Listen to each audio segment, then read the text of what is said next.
So students, आज के session में हम एक्सरसाइज 4.5 करने से पहले एक इंट्रोडक्शन सेशन कर रहे हैं, जिसमें कि हम पढ़ेंगे एडजॉइंट क्या होता है एक मैट्रिक्स का इनवर्स कैसे निकाला जाता है, और इसी कॉन्सेप्ट को हम आगे यूज करके एक्सरसाइज 4.5 कंप्लीट करेंगे। पर इस एक्सरसाइज को करने से पहले कुछ कॉन्सेप्ट्स हैं जो कि क्लियर करना बहुत जरूरी है। सो चलिए आज का सेशन स्टार्ट करते हैं। सो अब हमारी इसमें डेफिनेशन नंबर 3 है, जो कि हमें बता रही है कि एडजॉइंट ऑफ अ मैट्रिक्स कैसे निकाला जाता है। सबसे पहले हम एडजॉइंट ऑफ अ मैट्रिक्स निकालना सीखेंगे। सो इसमें बताया गया the adjoint of a square matrix A is equal to AIG is defined as the transpose of a matrix where AIG is the cofactor of the element AIJ. Adjoint of the matrix A is denoted by. So इसमें उसने ये बताया है कि adjoint of a matrix क्या होता है। देखो, इस डेफिनेशन को देख के तो इतना अच्छे से क्लियर नहीं होगा कि हाँ एडजॉइंट ऑफ अ मैट्रिक्स क्या होता है। बताने की कोशिश ये की जा रही है कि जो एडजॉइंट ऑफ अ मैट्रिक्स होता है वो इक्वल होता है ट्रांसपोज ऑफ द मैट्रिक्स। किसके ट्रांसपोज के? कोफैक्टर के जो एलिमेंट का जो ट्रांसपोज होता है उसके इक्वल होता है एडजॉइंट ऑफ अ मैट्रिक्स। और एडजॉइंट ऑफ अ मैट्रिक्स को किससे डिनोट किया जाता है? इससे डिनोट किया जाता है, ADJ कैपिटल A, इससे डिनोट किया जाता है। समझ लीजिए कि आपके पास एक मैट्रिक्स है, ठीक है। समझ लीजिए हमने एक मैट्रिक्स ले लिया, ठीक है। ये हो गया small A11, A12, A13, A21, A22, A23, A31, A32, A33, ठीक है। ये समझ लीजिए कि ये हमारा एक मैट्रिक्स है, ठीक है जी, ये मैट्रिक्स है। अगर मैं आपको बोलूँ कि आपको इसी मैट्रिक्स का कोफैक्टर निकालना है तो आप कैसे निकालोगे? What will be the cofactor of this matrix? So इस मैट्रिक्स का कोफैक्टर क्या होगा? तो इस मैट्रिक्स का जो कोफैक्टर होगा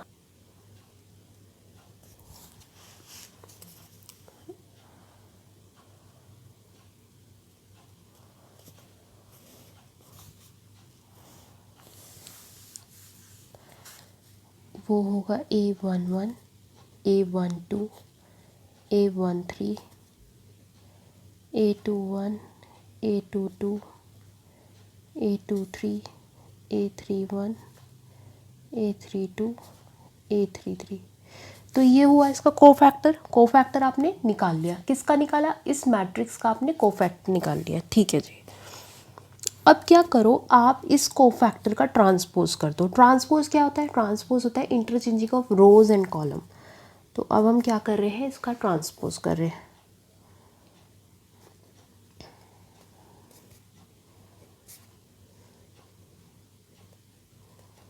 what is transpose of a matrix? Interchanging of rows and column, मतलब जो रो है वो कॉलम बन जाएगा। तो ये हो गया A11, A12, A13, रो है वो कॉलम बन जाएगा। A21, A22, A23, रो है कॉलम बन जाएगा। A31, A32, A33, ठीक है। ये ट्रांसपोज आ गया। सो ये जो आपका ट्रांसपोज है ना, ये है आपका adjoint of A। So adjoint of A क्या कहता है? एडजॉइंट ऑफ A जो होता है वो इक्वल होता है ट्रांसपोज ऑफ ए मैट्रिक्स के, ठीक है। कौन से ट्रांसपोज करना है? कोफैक्टर का जो मैट्रिक्स आएगा उस कोफैक्टर के मैट्रिक्स को ट्रांसपोज करना है। तो इधर आप लिख दो ट्रांसपोज ऑफ कोफैक्टर। यहाँ पे हम किसका ट्रांसपोज कर रहे हैं? यहाँ पे हम ट्रांसपोज कर रहे हैं कोफैक्टर मैट्रिक्स का। So adjoint of A is equal to transpose of cofactor matrix. So adjoint of A किसके इक्वल होता है? Transpose of cofactor matrix. और ट्रांसपोज का मतलब क्या होता है? ट्रांसपोज का मतलब होता है अपना interchange of rows and column. Row को कॉलम बना दिया, ठीक है। इधर आपको समझ में आया कि एडजॉइंट ऑफ A क्या होता है। अगर हमारा 3x3 का मैट्रिक्स दिया हो, पहले हम उस मैट्रिक्स को लिखेंगे, उस मैट्रिक्स का कोफैक्टर निकालेंगे, जो कोफैक्टर आया उस कोफैक्टर का ट्रांसपोज करेंगे, हमारा एडजॉइंट ऑफ A मिल जाएगा। अब हम देखते हैं अगर हमारा मैट्रिक्स 2x2 का होता है तो समझ लीजिए A एक हमारा मैट्रिक्स है यहाँ पे, और हमें दिया A11, A12, A21, A22, ठीक है। इन दोनों को जो आप क्या करोगे? इंटरचेंज कर दोगे।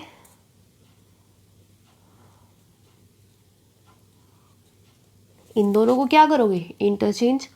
और इन दोनों के आप साइन चेंज कर दोगे।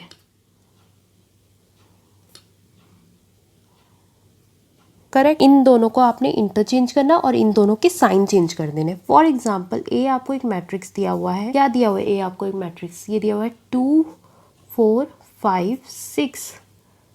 तो आप क्या करोगे, अगर आप इसका एडजॉइंट निकालोगे, कैसे निकालोगे, इन दोनों को इंटरचेंज कर दोगे, इन दोनों को इंटरचेंज कर दोगे तो 6 2, और इन दोनों का साइन चेंज कर दोगे, पॉजिटिव है ना तो नेगेटिव कर दो, -5 -4।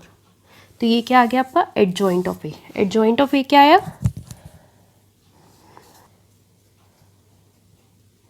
एडजॉइंट ऑफ ए आया आपका 6 -4 -5 2। ठीक है, सो ये आया आपको एडजॉइंट ऑफ ए। कौन से केस में, 2 × 2 के मैट्रिक्स में। सबसे इंपॉर्टेंट डेफिनेशन है, आपकी एनसीईआरटी में भी दी हुई है। अगर आपको एक मैट्रिक्स दिया हुआ है, आपको एडजॉइंट ऑफ ए निकालना है, तो आप सबसे पहले क्या करोगे, उस ए मैट्रिक्स का कोफैक्टर निकाल लो। कोफैक्टर निकालने के बाद उस कोफैक्टर का ट्रांसपोज करो। जब उसका ट्रांसपोज कर लोगे, जो आएगा वो आपका एडजॉइंट ऑफ ए होगा। नेक्स्ट, ये आया 3 × 3 मैट्रिक्स की हमने बात करी। 2 × 2 मैट्रिक्स होता है, तो आप इन दोनों के को इंटरचेंज करो और इन दोनों का साइन चेंज करो। सेम हमने इधर इंटरचेंज करा और इनके साइन चेंज करा। पॉजिटिव है तो नेगेटिव कर दो, नेगेटिव है तो पॉजिटिव करो, आपका एडजॉइंट आ जाएगा। So adjoint of a matrix is very easy. बस इंपॉर्टेंट क्या है कि ये जो डेफिनेशंस दिए हुई है ना, ये सारी जो डेफिनेशंस दी हुई है आपकी बुक में, ये इंपॉर्टेंट है, इनका कुछ मतलब है, इन मतलब को समझो, कॉन्सेप्ट को समझो। चाहे एमसीक्यू फॉर्म में आ रहे हैं क्वेश्चन, बट कॉन्सेप्ट तो क्लियर होना चाहिए ना। कॉन्सेप्ट ही नहीं क्लियर होगा तो क्या सॉल्व करोगे, तो इसलिए कॉन्सेप्ट को जरूर बहुत इंपॉर्टेंस दो। सो अब हमें इस थ्योरम में दिया हुआ है कि ए एक हमारा स्क्वायर मैट्रिक्स है, एक ऑर्डर n का, और हमें बताया हुआ है कि ए और एडजॉइंट ऑफ ए को अगर आप इससे मल्टीप्लाई करोगे और एडजॉइंट ऑफ ए को ए से मल्टीप्लाई करोगे तो आपका डिटर्मिनेंट आई आएगा, और आई क्या है आपका आइडेंटिटी मैट्रिक्स। इसे एक बार समझते हैं, ये जो इक्वेशन लिखी है इसलिए लिखा है A into adjoint of A is equal to adjoint of A multiplied by A is equal to determinant of A I. ठीक है, ए क्या है, ए हमारा एक मैट्रिक्स है which can be written as like A11 A12 A13 A21 A22 A23 A31 A32 A33। ठीक है, adjoint of A क्या होगा, एडजॉइंट ऑफ ए होगा इस मैट्रिक्स का कोफैक्टर और उस कोफैक्टर का ट्रांसपोज कर दो। ठीक है, तो वो आएगा A11 A12 A13 A21 A22 A23 A31 A32 A33। अब उसने बोला इस मैट्रिक्स को एडजॉइंट ऑफ ए मैट्रिक्स से मल्टीप्लाई करवा दो। Adjoint of A multiplied by A कर दो। ठीक है, चलो इन दोनों को मल्टीप्लाई करा दिया है। इस रो को इस कॉलम से अगर हम मल्टीप्लाई कराते हैं तो बताओ हमारा क्या आएगा। अगर हम इसको कराते हैं तो हमारा आएगा, इस रो को इस कॉलम से कराते हैं तो ये मेरा ए डिटर्मिनेंट आ जाएगा। इसको कराते इससे तो ये 0 यहाँ 0 यहाँ 0 यहाँ ए डिटर्मिनेंट यहाँ 0 यहाँ 0 यहाँ 0 यहाँ ए डिटर्मिनेंट। ठीक है, एक एक रो को एक एक कॉलम से कराते जाएंगे तो हमारा आंसर हमें पता चलता जाएगा कि क्या आना है। ठीक है, अब क्या करो, ये जो आपका डिटर्मिनेंट आया है इसे बाहर निकाल लो कॉमन। इसे बाहर निकाल लिया तो अंदर क्या बचा, 1 0 0 0 1 0 0 0 1। जब आप इन दोनों मैट्रिसेस को मल्टीप्लाई कराओगे तो आपका यही आएगा, आपका ये डिटर्मिनेंट ही आएंगे और ये 0 0 ही होगा। उस डिटर्मिनेंट को बाहर लो, अंदर आई 1 1 1 जो बचेगा ये आपको आइडेंटिटी मैट्रिक्स ही हुआ आपका। तो यही इस इक्वेशन में बताने की कोशिश करें कि अगर ए को हम मल्टीप्लाई कराते हैं एडजॉइंट ऑफ ए से और एडजॉइंट ऑफ ए को ए से मल्टीप्लाई कराते हैं तो हमारा आता है डिटर्मिनेंट इनटू आइडेंटिटी मैट्रिक्स। ठीक है, तो ये क्या रह जा रहा है कि A into adjoint of A is equal to adjoint of A into A is equal to determinant of I. ठीक है, ये यही कहना चाह रहे हैं कि ये आता है। ठीक है, और ऐसे आपको क्वेश्चन दिए जाएंगे, क्योंकि अब अगर आप क्वेश्चन करोगे तो आप पूरा थोड़ा सॉल्व करोगे, आप देखोगे अरे अगर ये मेरा मल्टीप्लाई होकर इन दोनों को अगर मैं मल्टीप्लाई करा रहा हूँ, मेरा डिटर्मिनेंट आ रहा है ऐसे और मेरा आइडेंटिटी मैट्रिक्स बन रहा है, तो सिंपल आप ऐसे लिख दोगे उसे, आप ज़्यादा उसे सॉल्व नहीं करोगे। इसलिए ये थ्योरम बनाई गई है कि आपको समझाने के लिए कि ए को अगर आप एक मैट्रिक्स को एक एडजॉइंट ऑफ ए मैट्रिक्स से मल्टीप्लाई कराते हैं और आपको ऐसा कुछ दिखता है तो आप उसे डायरेक्टली ऐसे लिख दीजिए।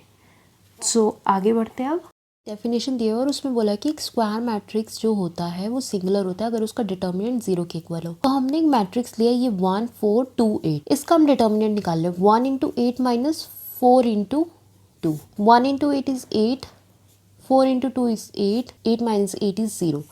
सो इससे पता चलता है कि ये जो स्क्वायर मैट्रिक्स ए है जो सिंगुलर है उसका डिटर्मिनेंट 0 के इक्वल होता है, ये बोला गया है। ठीक है, मतलब कि इसमें क्या बताना चाह रहा है कि एक स्क्वायर मैट्रिक्स तभी सिंगुलर माना जाएगा अगर उसका डिटर्मिनेंट किसके इक्वल होगा, 0 के इक्वल होगा। अब हम अपनी नेक्स्ट डेफिनेशन पे चलते हैं। सो अब हमारी नेक्स्ट डेफिनेशन कह रही है कि square matrix a non singular होगा अगर उसका डिटर्मिनेंट 0 के इक्वल नहीं होगा। ये हमारा एक मैट्रिक्स आया 1 2 3 4, इसका अब हम डिटर्मिनेंट निकाल लेते हैं, डिटर्मिनेंट फाइंड आउट करते हैं।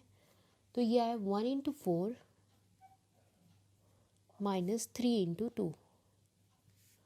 सो 1 into 4 is 4 minus 3 into 2 6, 6 minus 4 is 2। दोनों में से नंबर कौन सा बड़ा, 6 क्या कौन सा माइनस का, तो माइनस लगा दिया। एक स्क्वायर मैट्रिक्स ए अगर नॉन सिंगुलर कब माना जाएगा, वो नॉन सिंगुलर तब माना जाएगा अगर उसका डिटर्मिनेंट 0 के इक्वल नहीं होगा, तो वो स्क्वायर मैट्रिक्स नॉन सिंगुलर माना जाएगा। और अगर उसका डिटर्मिनेंट इक्वल होगा 0 के तो वो सिंगुलर माना जाएगा। अब हम अपनी नेक्स्ट थ्योरम के ऊपर चलते हैं। सो हमारी नेक्स्ट थ्योरम कहती है कि अगर ए और बी नॉन सिंगुलर मैट्रिक्स है सेम ऑर्डर के, मतलब अगर ए है वो भी 3 इंटू 3 के ऑर्डर का है और बी भी 3 इंटू 3 के ही ऑर्डर का एक नॉन सिंगुलर मैट्रिक्स है, तो ए बी और बी ए ये भी नॉन सिंगुलर मैट्रिक्स होंगे सेम ऑर्डर के 3 इंटू 3 के।